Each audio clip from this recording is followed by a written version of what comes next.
أعوذ بالله السميع العليم من الشيطان الرجيم. بسم الله الرحمن الرحيم. إن الحمد لله نحمده ونستعينه ونستغفره ونعوذ بالله من شرور أنفسنا وسيئات أعمالنا. من يهده الله فلا مضل له ومن يضلل فلا هادي له. وأشهد أن لا إله إلا الله وحده لا شريك له وأشهد أن محمدا عبده ورسوله. يا أيها الذين آمنوا اتقوا الله حق تقاته ولا تموتن إلا وأنتم مسلمون. يا أيها الناس اتقوا ربكم الذي خلقكم من نفس واحدة وخلق منها زوجها وبث منهما رجالا كثيرا ونساء. واتقوا الله الذي تساءلون به والأرحام إن الله كان عليكم رقيبا. يا أيها الذين آمنوا اتقوا الله وقولوا قولا سديدا يصلح لكم أعمالكم ويغفر لكم ذنوبكم. ومن يطع الله ورسوله فقد فاز فوزا عظيما. أما بعد إن خير الكلام كلام الله وخير الهدي هدي محمد صلى الله عليه وسلم وشر الأمور محدثاتها وكل محدثة بدعة وكل بدعة ضلالة وكل ضلالة في النار. Uwa musulmi waɗanda ke sauraronmu ta kafafi daban-daban, ina muku cikakkiyar gaisuwa ta addinin musulunci, gaisuwa daga wurin Allah mai albarka sa'annan mai tsarki, wato assalamu alaikum wa rahmatullahi wa barakatuhu. Muna daidai da yammacin Lahadi 18 ga watan Jumadal Ula, hijirar Annabi Muhammad sallallahu alaihi wasallam daga garin Makka zuwa Madina na da shekaru 1447, wanda yake daidai da 9 ne ko ga watan Nuwamba, haihuwar Annabi Isa alaihi salatu wassalam, kalmar Allah kuma ruhin Allah, bisa ga lissafi na Gregorian calendar na da shekaru 2025. Allah maɗaukakin sarki ya sake ba mu ikon gabatar da wasu muhimman bayanai zuwa ga al'ummar musulmi, wanda waɗannan bayanan za mu yi su ne kan maganganun shugaban ƙasar United States of America, waton Donald Trump, maganganun da ya akan Najeriya da irin ƙyacen da ya yi na cewa akwai yiwuwar su kawo yaƙi ga ƙasar Najeriya saboda wai ƙasar Najeriya ana kashin Kirista, wanda wannan ya nuna cewa Amerika ba ta taɓa rashin sa'a ba da shugaba mara ƙwaƙwalwa wanda ya kamata su kai psychiatric a duba ƙwaƙwalwa ta a gane shi anya yana da hankali. Ba su taɓa samun irin shi ba,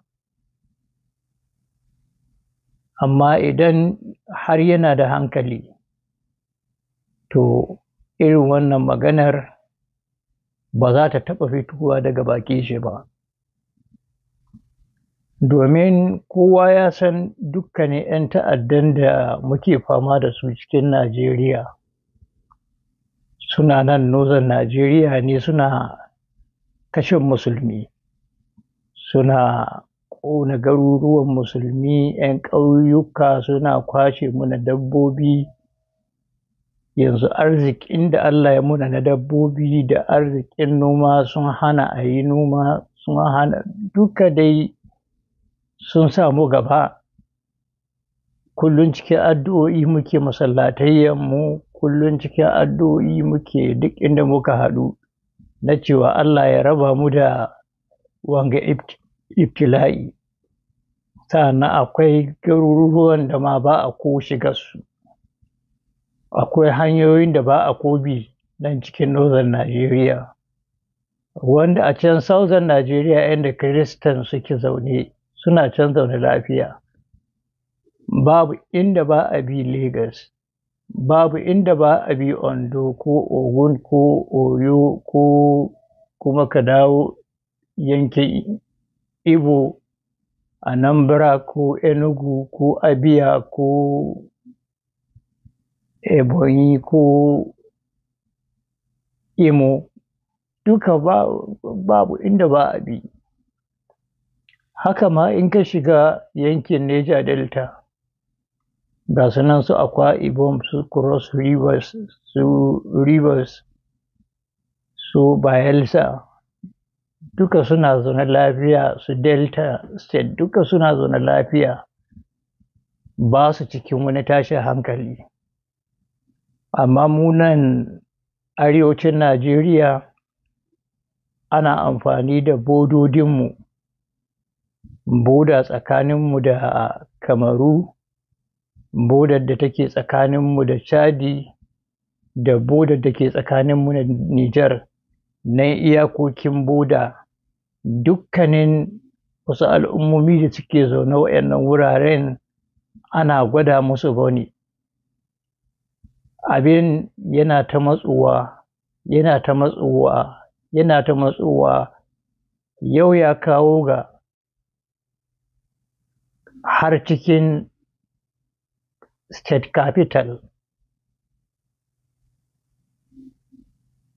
ana shigowa a yi aikin ta'addanci, sa'annan a tsallake a fita. Wayanda suke outskirt na garuruwa kamar irin Sokoto, Zamfara, Katsina da sauransu, da yawansu sukan kwana cikin ru'uba saboda tsoron abin da kan iya kai ya kawo. Sannan akwai hanyoyi waɗanda no-go area ne, hanyoyin ma kai da ka zo gurin ka san da cewa an daɗe ba a bi su ba. To a matsayin shi na shugaban ƙasar America, ƙasa wadda ake gani yanzu mafi ƙarfi a duniya, ko kuma ɗaya daga cikin ƙasashe mafi ƙarfi a duniya, kamata ya yi amfani da hankali, ya yi amfani da abin da suke faɗa wa mutane na cewa suna da security, suna da menene, suna da menene, kamar FBI da CIA, ya yi amfani da su, ya yi bincike cikin Najeriya tukun, ya ga abin da ka faruwa gabanin ma ya sa baki ne. Sannan Najeriya ƙasa ce mai zaman kanta. Me ya haɗa Amerika da ita? Muna cin gashin kanmu. We are an independent nation. Don haka babu wani dalili da zai sa ya zo ya shigo cikin al'amuranmu, ya muna katsalandan. Wannan aiki ne na United Nations su duba su gani inda ake kisa, in musulmi ake kisa wurin, su yi ƙoƙari su taimaka su ga cewa sun dawo da al'amura daidai, in Kirista ake kisa a wurin su ga cewa dai duk sun dawo da al'amura daidai. Amma ba irin wannan magana ta ƙauyawa, magana ta dabbobi, magana ta mahaukata waɗanda suka daɗe cikin tsananin hauka, magana ta waɗanda hankalinsu bai tare da su, magana irin ta mashaya, cewa wai ana kashe Kirista cikin Najeriya, don haka muna iya zuwa mu faɗo cikin Najeriya mu kawo yaƙi. To muna faɗa musu wanda ya rabo bai kallon faɗa ba, su zo su kawo yaƙin cikin Najeriya, su zo su yi. Dama kowa ya san halinsu, su ne 'yan ta'adda ne. 'Yan ta'adda ne waɗanda suke kiran wasu da suna 'yan ta'adda. Yanzu idan ka lissafa shugabannin Amerika ƙalilan da suka shuɗe, daga shi Donald Trump ɗin zuwa ga menene sunan wannan wanda ya sauka? Joe Biden, sa'an nan da shi ɗin Trump ɗin again first tenuwa ta yi, sa'an nan da Barack Obama da Bush guda biyu, ɗa da uba, sannan da Bill Clinton. Wa'yannan shugabannin ƙasashen ɗaya sun kashe sama ga mutum miliyan 20 a duniya.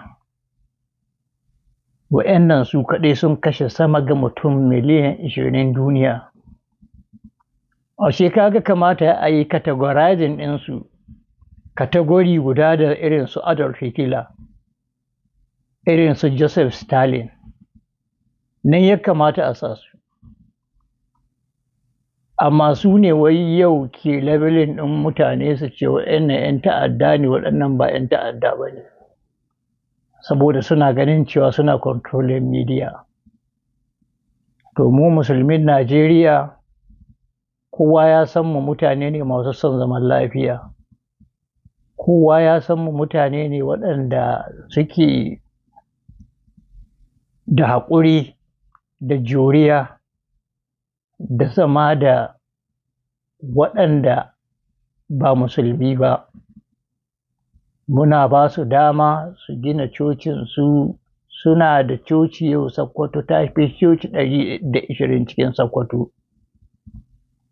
Sokoto inda nan ne cibiyar daular Usmaniyya, suna da coci ta fi 120.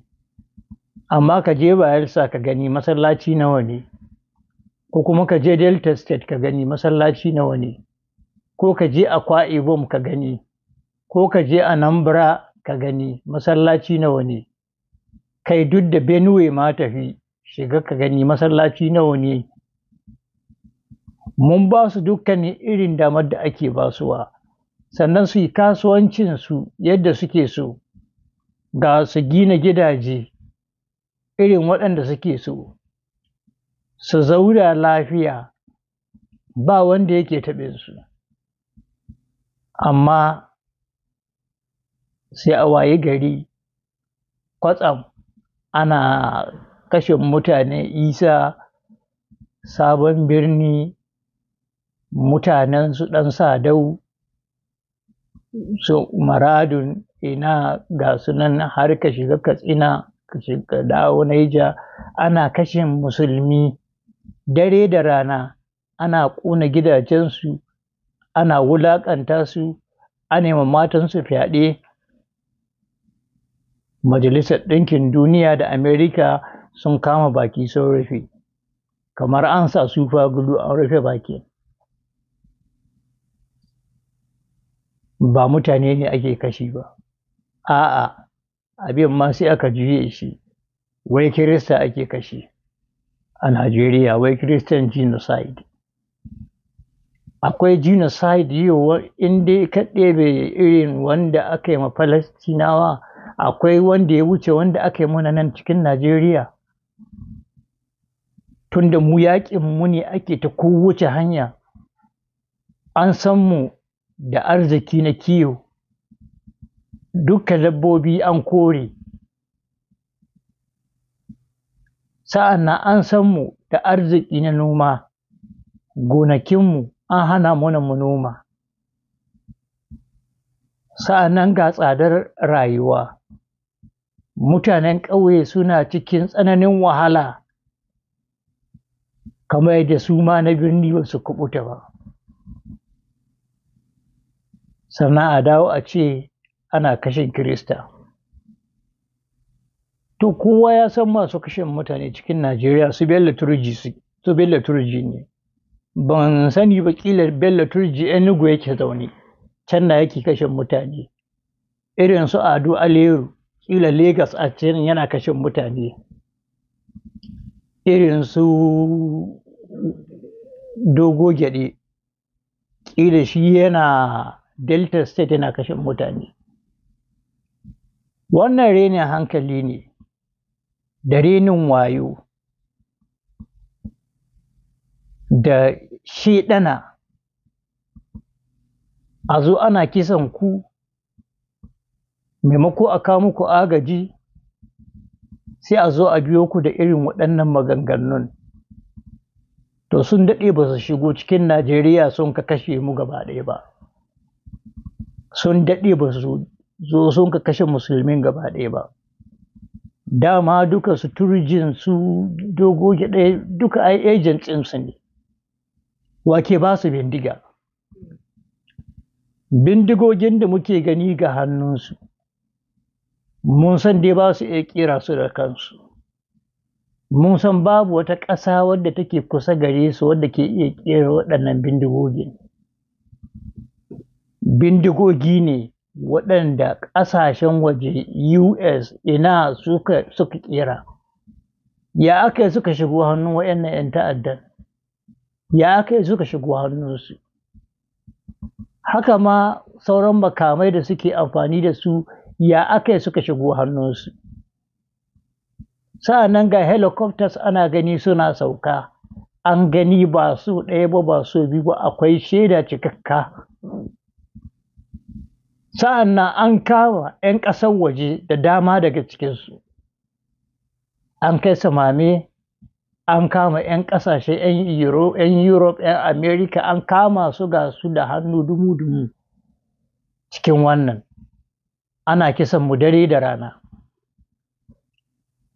Duka dai wannan yana cikin ƙoƙarinsu na faɗa da addinin Allah, wanda addini ne da wallahi in sun so, in sun ƙi, duk matakin da za su ɗauka, amma wallahi ba za su iya faɗa da shi ba. Don ya addinin nan ya fi ƙarfin kowa, kuma Allah zai cika haske nai. Addinin Musulunci sai ya shiga America, sai ya zama dominant religion, sannan sai ya shiga Europe ya zama dominant religion, sai ya shiga ko'ina gabas da yamma kudu da arewa, in sun so in sun ƙi. Sannan abin da suke kuri da shi na cewa wai yanzu su ne suka fi kowa ƙarfi duniya, abu ne wanda yake ya kusan wucewa. Masana da yawa sun faɗi wannan, sun ce ƙarfi da izza ta United States an cimma iyaka, abin da ya rage ƙalilan ne. Ba don da lokaci ba, da sai in baka dozin na irin waɗannan masanan waɗanda suka faɗi cewa tabbas US ta kusa ta koma tarihi, ƙarfinta ya kusa ya koma tarihi. Ga su can ƙasa 30 sun tarma ƙasa ɗaya, suna yaƙi shekara da shekaru ba su iya yin komi ba. Ƙasa 30 wanda cikin ƙasashen nan har da US tana ciki, amma ba su iya ɓarkata komi ba.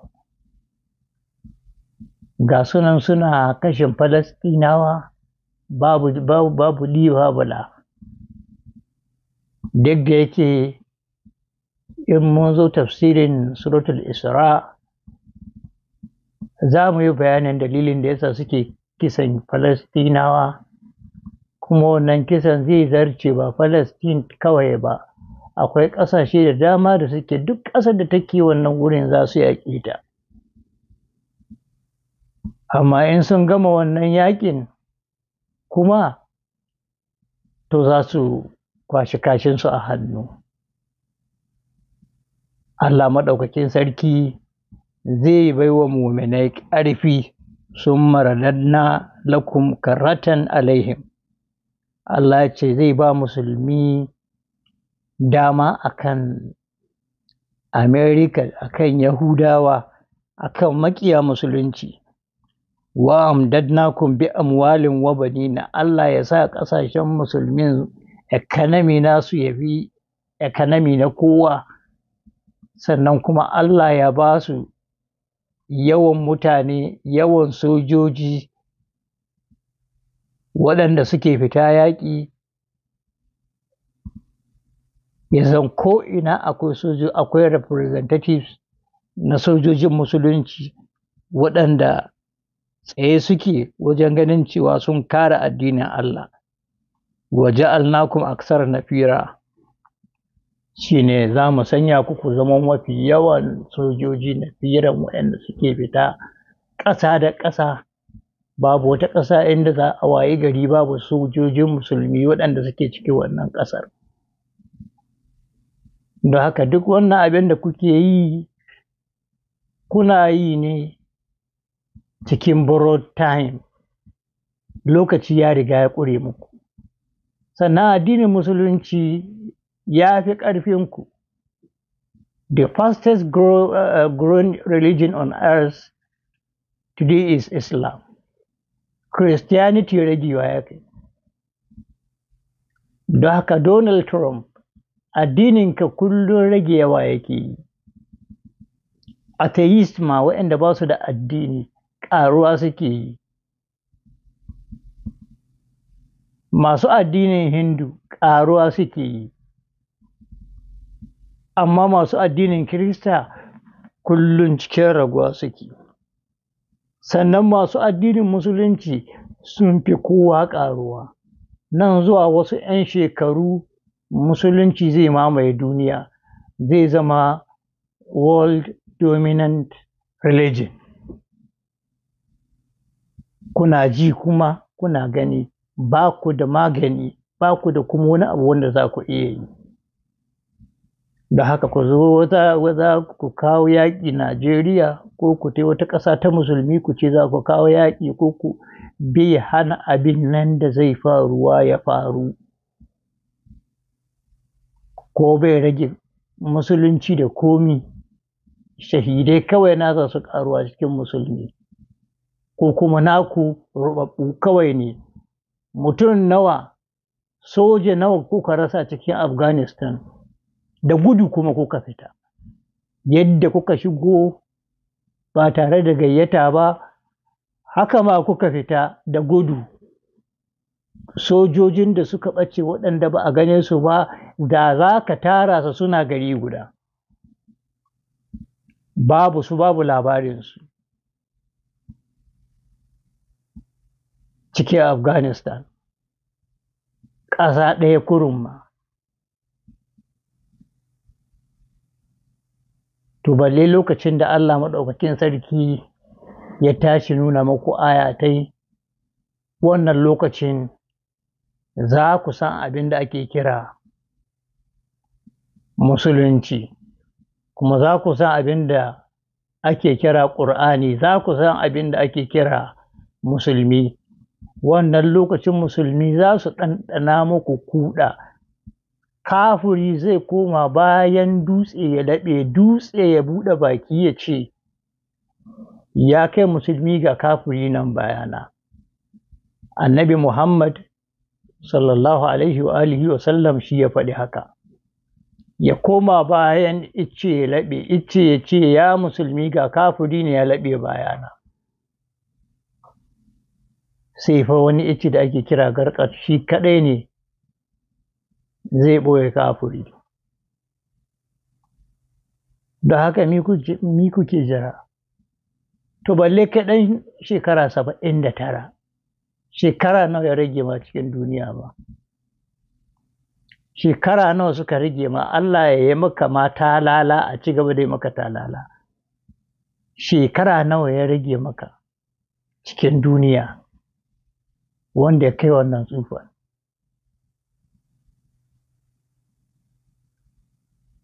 Don haka in dai har baka shigo cikin Najeriya ka kashe musulmi kan mai da Najeriya ba musulmi ko ɗaya kiristoci ne ga baki ɗaya ba, to uwarka shege ta haife ka. Amma in dai uwarka ba ta haife ka shege ba, to ka shigo cikin Najeriya ka kashe mu. Shirye muke mu mutu akan addininmu. Shirye muke mu mutu akan kariya addininmu. Sannan waɗannan mutanen da kuka turo su zo su kama kisan mutane da sauransu, suna nan suna aikin da kun kasa su, kuma suna ƙara ma shahidai yawa, kuma lokaci na tafe ba da daɗewa ba, insha Allahu reshe zai juye da mujiya. Domin waɗannan mutanen duka za mu kama su da hannu, su fito su faɗi wa ya turo su, wa yake ba su makamai, wa yake ba su kuɗaɗe. Tsohon shugaban dai sojojin Najeriya ya ce suna kama su da daloli na Amerika masu yawa, sannan suna kama farar fata cikinsu. Don haka akwai alamar influence na ƙasashen waje. Kai tsaye kuka sa shugaban ƙasa ya cire shi, aka ɗauko na aka sa. Wannan da aka sa kuma ana sa shi ya nuna irin ƙiyayyar da yake da ita ga musulmi. Wanda in babu musulmi dai shi shugaban ƙasa ya san da cewa ya faɗi zaɓe. Saboda Peter Obi ya gwada, ya gani. Don haka ka kama kanka. Kuma muna kira ga shugaban ƙasa ya yi maza ya cire wannan shugaban zaɓen da ya sa wanda ya cancanta, wanda zai iya adalci ga kowane addini, ga kowace ƙabila, sa'annan ga kowane mutum. In ba haka ba, ƙara rikita ƙasar ɗaya ne za a yi, sannan shi shugaban ƙasar ko da 12 ranar ka yi ya riga ya faɗi ranar zaɓe.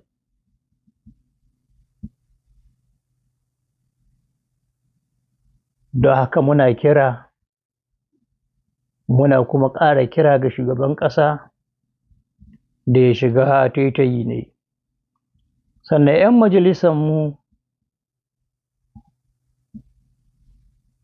ku ne muna abin kunya. Duk lokacin da wani lamari ya taso sai kun ba mu kunya. Shin mu kuke wakilta ko ku kawunan ku kuke wakilta? In mu kuke wakilta, to duk abin da ya taso ku dawo ku ji ra'ayoyinmu gabanin ku iya cewa komi. Mu ra'ayinmu muna nan akan cewa ana kisan musulmi, ana musu kisan kiyashi cikin Najeriya, ba wai Kirista ba. Sannan ba mu ba Donald Trump haƙuri. Duk abin da ya mallaka na cutarwa ya zo ya yi, dama ya saba. Sun zubar da jinainai 'yan ƙwarorin shugabannin ƙasa na Amerika sun zubar da jinainai na mutum miliyan 20 wanda majority nasu musulmi ne ma. Da haka in harkar genocide za a koma ma su ya kamata a koma ma. Sa'an nan Adolf Hitler wani iri ne? Kirista ne. Duk duniya ta san Adolf Hitler Kirista ne. Lokacin da ya nashi genocide ya samu goyon bayan Pope, ya samu goyon bayan Vatican gaba ɗaya. Ba mai musun wannan, yana nan rubuce cikin littattafai ba iyaka. Da haka in har wani ta'addanci za a ce to ku ya kamata a siffanta da ta'addanci. Ku da kuka kashe ƙananan yara kusan guda 500,000 a cikin Iraki. Kuka dawo Afghanistan kuka kashe waɗanda ba su kasa haka ba. Kuka dawo kuka shiga nan Palestine ga sunan kowa na gani abin da kuke yi.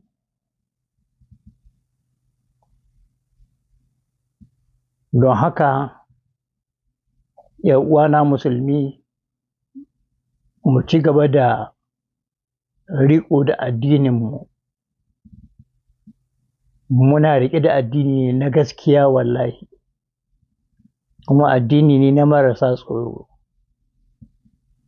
Sannan mu ci gaba da addu'o'i da duk wani kaidi da wani sharri wanda aka ƙulla muna, to Allah ya mayar da shi ga kan wannan wanda ya ƙulla shi. Sannan duk wasu munafukai waɗanda suke cikinmu, in ma da sunan Christianity, in ma da sunan Musulunci suke cikinmu, waɗanda da su ake haɗa kai ana cutarmu, ana muna kisan kiyashi, sannan kuma a dawo a ce muke yi. To mu ci gaba da roƙon Allah maɗaukakin sarki ya tona asirinsu kamin ya ƙasƙanta su mafi girman ƙasƙanci. Wassalamu alaikum wa rahmatullahi wa barakatuhu.